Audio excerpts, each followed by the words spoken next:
মনে রাখবেন ভাঙ্গা জিনিসগুলোকে আল্লাহ এমনভাবে সুন্দর করে নতুন করে সাজাবে, আপনাকে এমন সুন্দর জীবন দান করবে, যারা আপনাকে নামাতে চেয়েছিল তারা আপনি পর্যন্ত আর পৌঁছাতে পারবে না। সুবহানাল্লাহ।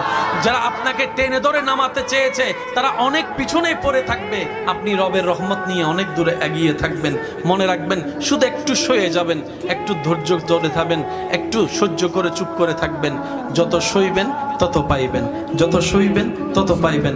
কোনো আফসোস নাই, কোনো আপত্তি নাই, কোনো হা হতাশ নাই। রবকে শুধু এতটুকু বলবেন যখনই মন খারাপ হবে, সিজদায় মাথাটা ঝুঁকিয়ে, ইয়া রব, আমি যা পেয়েছি কোনো কিছু পাওয়ার যোগ্যতা আমার কাছেই নেই, সব তুমি দয়া করে দান করেছো, সব তুমি দয়া করে দান করেছো।